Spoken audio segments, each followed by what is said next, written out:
When you buying a house, be very careful where you move. This married couple from New Jersey saved up for 10 years to put $60,000 down on a house in New Jersey just to be forced to move in 6 months. This married couple wasn't living in that house for 3 months before they found out an entire family lost their life in that house. A husband, a wife, and 3 children. They found out from neighbors. Let me explain. When this couple moved in that house, they loved it. It was their dream house. It was unbelievable. They had a very big yard and they had a lot of friendly neighbors, and the neighborhood was very peaceful. One neighbor brought them a welcome cake and they just wanted to welcome them to the neighborhood, and they told them if they need anything, please let them know. 1 month of them living in the house, strange stuff started happening. Like the lights would cut on by themselves. Certain doors would slam by themselves. Something moved the husband's feet at nighttime and woke the husband up. They bed would rock. It was very strange and weird. At this point, the couple knew something was in the house, so when something strange would happen, they would speak out loud and say, hey, we don't want any trouble. But something crazy happened to them that would make them leave that house and never come back.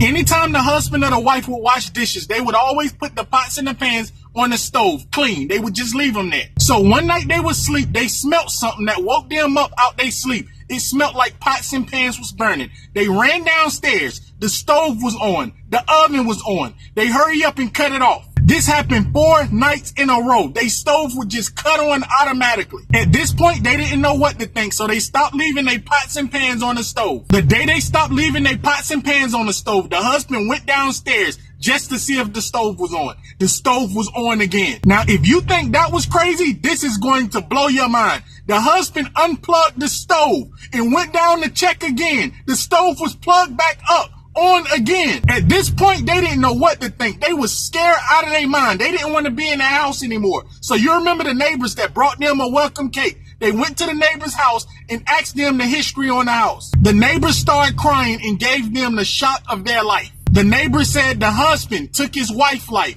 and all his children's life and took his own life. The neighbors then told them they had a very hard time selling their house, and they is the first family to move in that house since that happened. They then told the neighbors the stove kept cutting on and they was thinking about moving. The neighbors agreed, you should move. The neighbors then told them the unthinkable. The neighbors said everyone in the neighborhood know that's a haunted house. Lights would automatically cut on for no reason, and they would see people looking out the window. The neighbors then told them they was the talk of the neighborhood. Everybody was bringing them welcome gifts, being nice to them because they was wondering who on God's earth would move in that house. The real estate agent never told them what happened in the house. They just wanted to sell the house. The couple immediately moved out the house, and they've been having a very hard time trying to sell the house. People, if you buying a house, do your research because only God knows what went on in that house. Real estate agents is probably not going to tell you someone died in that house unless you ask. They don't want to mess up their sale.